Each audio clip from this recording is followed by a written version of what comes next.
Another bike ride. About halfway through today. We'll say I'm surprised to be able to be riding on this stretch of path because they've got some power boat races coming up, and nothing I can find. It just says that the 2 boat launches are closed, but nothing about what's going on right here. But I am guessing that it'll be something because they have traffic cones all along the side. So we'll see. Hopefully this stays open, or at least open at the time of day that I'm riding. We'll see. But I've been trying to figure out a solution for my bike parts, small bike parts, and tools. I was looking for like toolboxes with storage,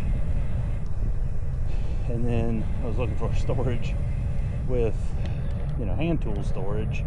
I was trying everything on Amazon, and then I started thinking about it, and I don't need a toolbox of storage.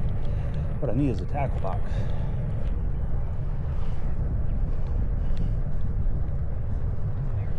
And the reason I say tackle box is because I want the little dividers for small parts, cable ends, bolts, nuts, washers, spacers, various little bits and pieces, because every time I work on a little project on the bike, I end up with like 2 or 4 or more bolts left over, or some little spacers for stuff like that. And when I buy cable ends, you buy a bag of like 50 or 100 of them. So a while back, I bought a bag of them, but it was like an assorted bag of different colors, and that was fine. But now I had that, and then later on I found a bag of just red ones. So now I have the color I want to use and a random assortment of other colors. And of course, every time you buy a cable, you either get a silver, or it's from a higher end company, you get black cable end crimps. So I just have an assortment of small parts, and then I've kind of built out a dedicated toolkit for the bike. Some T-handle metric wrenches and an assortment of 6-inch driver bits.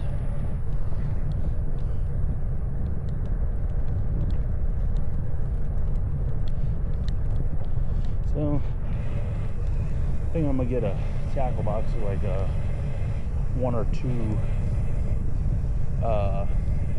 level. I saw one that had like storage in the top, and then little drawers that come out on the front. So should have downshifted a little bit. I don't know.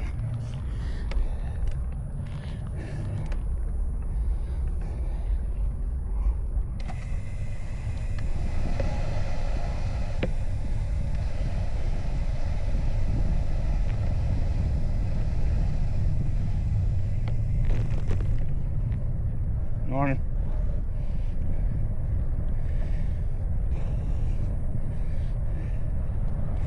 Okay, what that little section going up right there, I feel like it gets everybody, because you kind of burn the energy out on this other one, and then that one's steeper than this one.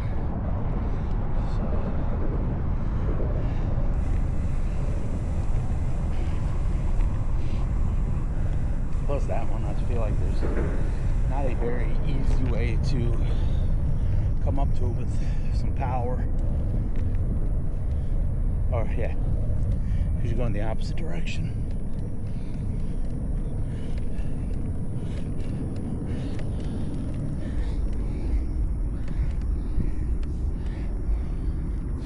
But I changed out, and what got me thinking about all the issues with the small parts is I'm changing out the stem bolts, and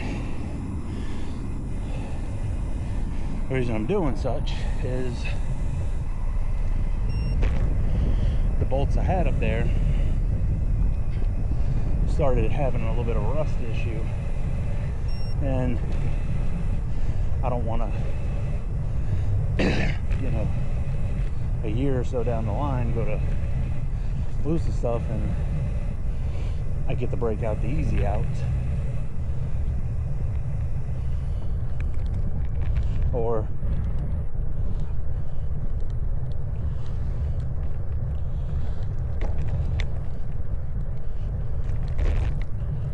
have to cut the pinch bolts, whatever.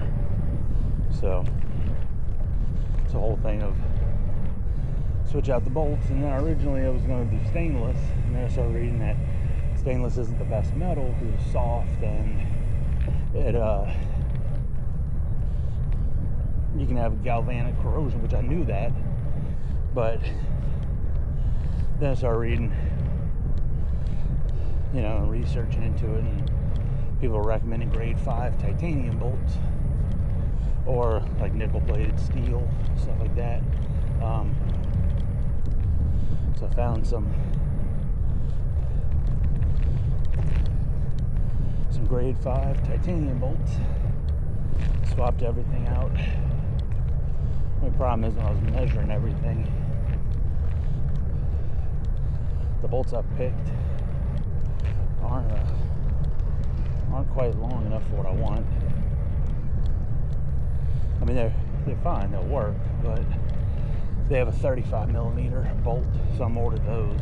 I already ordered those, and I went with a 10mm spacer, and I think the 12 is going to be what I need. So those two ordered, and I'm currently trying to chase down a low brake power problem. My rear brake on here always feels compared to the front brake I have a lot less brake power, and it's possible. The issue I'm thinking is, so when I redid the brakes, I didn't have enough housing to redo the back. I know for a fact my front brake housing is a low compression Jaguar housing. I don't know what the housing to the back is. I think it's a Jaguar cable, but I'm not certain.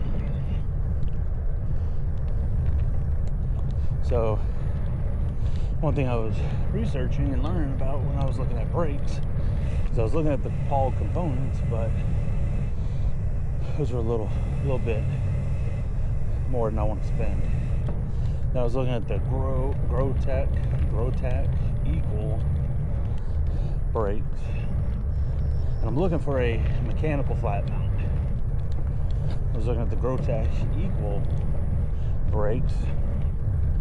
You get a set of those with compressionless housing or standard housing, cables, I think some kind of some size rotor.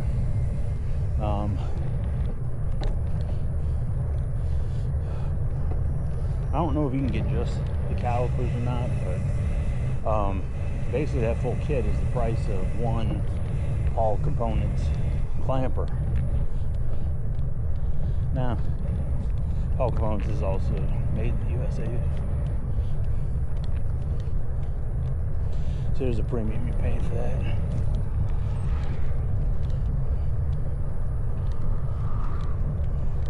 So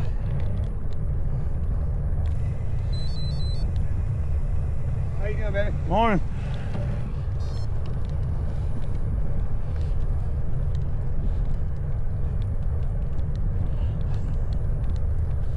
So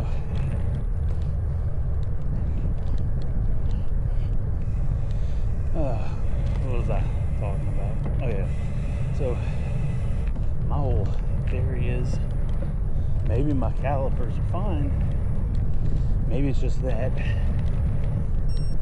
And maybe my pads are fine, because one of the theories I had was that when I lubricate the drivetrain and then I store the bike or transport the bike, I'm transporting it on its side. And if there's excess lubricant, that, because I use a dry lube, but before it dries, you know, there's that petroleum carrier of it. So is that dripping, a little bit of excess dripping off onto my rotor? I don't know. So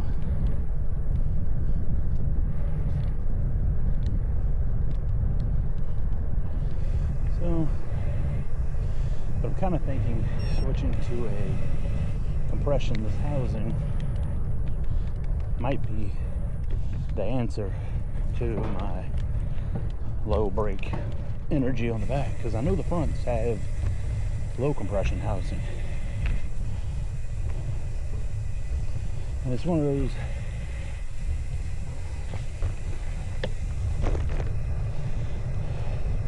I haven't changed that housing. That housing's got about 5,000 miles on it, so it is due, in my opinion, to be changed. And switching the housing, the cable, and all that stuff, and the pads is about $100. So, of the options, it is the lowest costing option.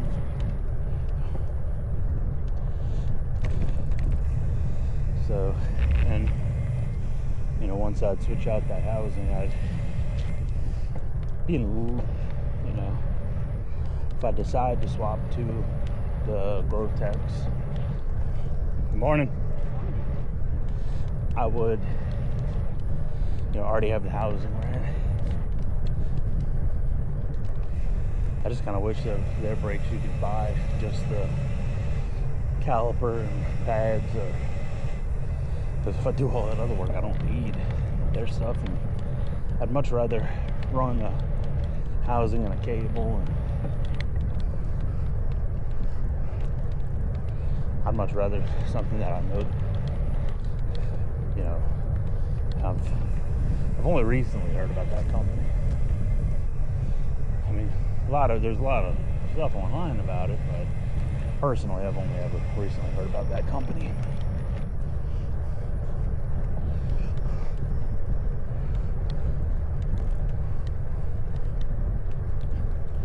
So, part of my theory is, you know, if I have seen some reviews on the compressionless housing that people switched to it with these calipers, and it made them perform remarkably better, especially the rear caliper. So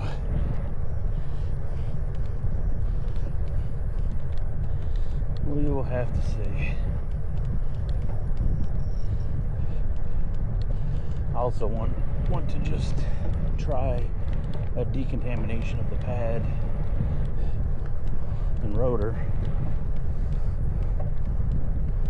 and see if that helps anything, because that'll just cost a little bit of time and energy. I mean, every option will cost time and energy, but it doesn't matter how much.